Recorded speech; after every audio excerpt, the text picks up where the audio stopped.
The next presenter here today is Rich Bevan. He's a non-exec director of Cannon Resources Limited.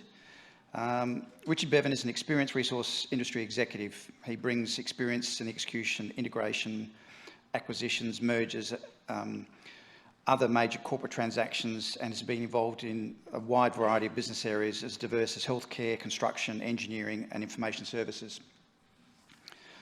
Rich was previously the founding managing director of Cassini Resources Limited until it was acquired by the acronym OZ Minerals via a scheme of arrangement late in 2020.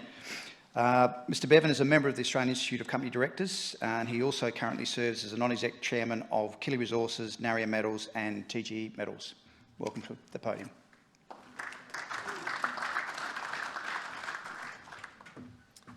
Thanks, Dave, and thanks everyone for coming to have a listen about Cannon Resources.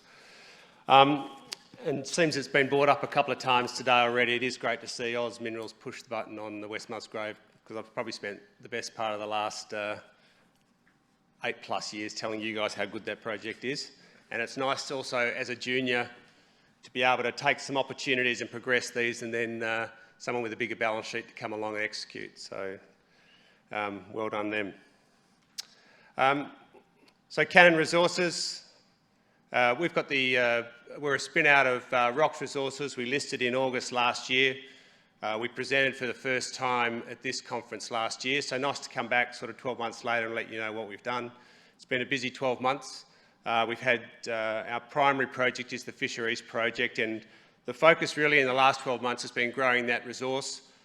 Prior to or at listing, we had about 75,000 tonnes of nickel in resource, and we felt that was just a little bit small and subscale, and there's been a considerable effort and great work done by the technical team over the last 12, 14 months to change that position. So at Fisher East, we currently now have 134,000 tonnes of nickel in resource. That's about a 70% increase in the last 12 months. We've been able to do that at a very low discovery cost, and in part that's to do with the great work that's been done around targeting this ore body. And most of the Fisher East project, the resource sits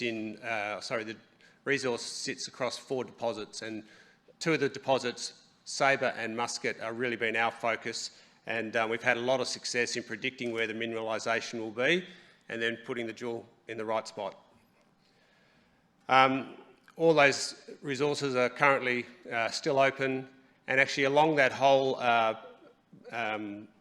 basal contact of the project area, it's about a 20-kilometre long strike. There's multiple opportunities for further discovery. And just prior to our last announcement, we drilled a big hole sort of 520 metres down dip from the existing resource, and hit sort of 5 metres at just under 1.5% nickel, with a small zone in there of some massive sulphide. So really there's a clear pathway to continuing to increase resource over the next period of time.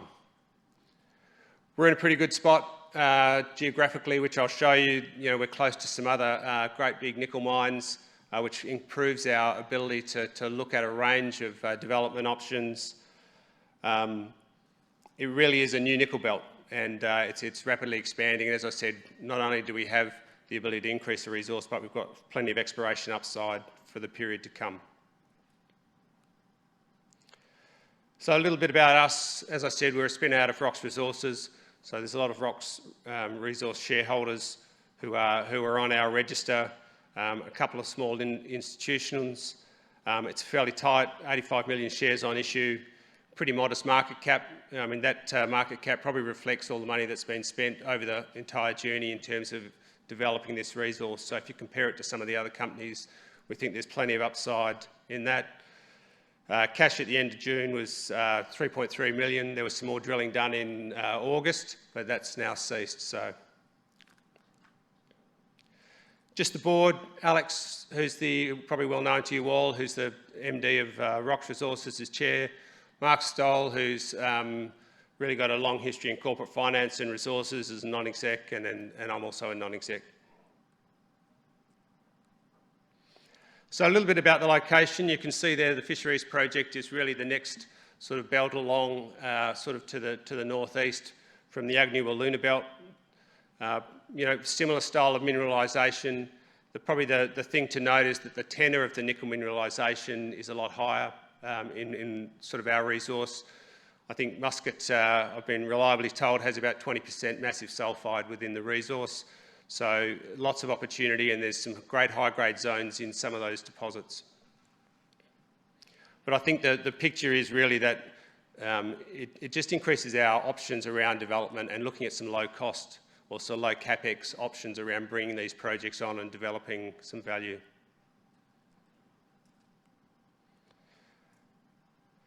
So the Fisheries project, as I said, it's got a combined resource of 134,000 tonnes of nickel. That resource has grown materially. It's grading between sort of 1.5 to 2.8%. So the resource grade is at 1.8%, which is really economic. These deposits, there's probably 2 kilometres between, about 6 kilometres between Saber and Musket, and they all continue along this basal contact that runs sort of north-south. And all those resources are still open. We've been concentrating on Saber and Musket. Camelwood is probably a more complex deposit, but we still feel there's a significant opportunity in growing those 2 resources at Saber and Musket. So Saber, we announced a maiden resource this year as a result of some drilling. There had been some exploration work done here before, but there was no resource. So there has been a really effective targeting methodology. As with a lot of these prospects in Western Australia and around the world, there was some air core done at surface. There were no assays for PGEs because at the time no one was looking for them and they were reasonably expensive. But with the deeply weathered zone above the ore body and the depletion of the nickel and copper, the PGEs are quite anomalous, and that was a great pathfinder to showing us where the mineralisation is. Most of this deposit really is the sort of surface EM is ineffective. So by doing the air core, finding that PGE anomalism, understanding the plunge of the ore body, that's been a great pathfinder for us in terms of giving us a high success in terms of drilling mineralisation. As you see there, we drilled a deep hole about 520 metres down from the lowest sort of known mineralisation, and hit 5 metres at just under 1.5% nickel. So really that shows you the pathway to be able to increase the resource at Saber, to give us more sort of tonnes in the ground and sort of feed that into our development studies.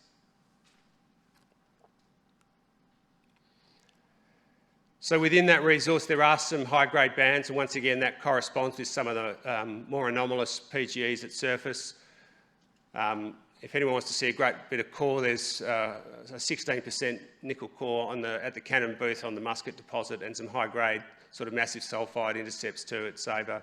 The tenor of this mineralisation allows us to increase the grade of the resource over time as we drill, and that the infill between that low hole and the rest of the resource really will give us that resource growth.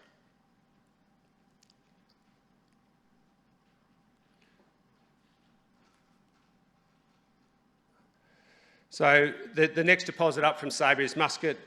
We increased the resource here. At IPO it was about 34,000 tonnes, and it's currently sitting at about 45,000 tonnes. So once again, good targeting allows us to increase that resource. Grades of massive sulphide mineralisation. The channel at Musket's probably 450 metres wide. At Saber it's about 700 metres wide. The mineralisation is pretty consistent, and there's opportunities there to grow that resource over the next period. High-grade resource, once again, that forms part of this deposit, which increases that, speaks to the sort of higher tenor in the sulphides. So the Camelwood resource, we haven't done a lot of that over the last 12 months. There's been some channels of high grade. The channel's quite wide. It runs about 1,400 square metres, and the current resource is about 39,000 tonnes, so probably about just over a third of the current existing resource at Fisher East. So at Fisher East, there is a significant nickel camp emerging. As I said, this is the, probably can't show on the board, but this is this 20 kilometre long, sort of pretty well defined base of contact of the ultramafic. We've really concentrated on the northern end, and that methodology of surface sampling along that basal contact, looking for the anomalous PGEs, can continue. So the opportunity for us is that not only do we have a sort of a resource growth and development story, but we've also got a fair bit of upside in exploration over the next few years.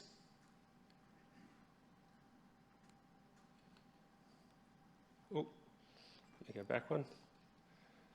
So the other project that we have that hasn't had a lot of attention with a focus on Fisher East is Callus Rabbit. Callus Rabbit is a little bit further to the east and has been around for a fair time. It's highly anomalous. It probably deserves more attention than we've given it in the last 12 months, but it does round out that project portfolio. And as we grow Fisher East and know where that's going, we'll move on to the Callus Rabbit project and do some more work there. So really the next step for us is, we've got a significant resource now that we believe we can grow materially over the next 12 months. It's in a good province, good location near existing infrastructure and mines. There are studies going now in terms of how we best develop this asset and how we bring shareholder value. As I said, we can grow the resource. There's plenty of exploration upside, but we can also look at how we bring this into production through a number of different options. And the rest of the work is really around continuing to drill. So after we sort of work out that strategy going forward over the next month or so, we'll be back out there at the tail end of the year getting on with it. So thank you very much for the opportunity to talk to you about Cannon. Please come to the booth and have a chat with myself or Chris Hunt, who's there. And, it represents a really great opportunity. So thank you.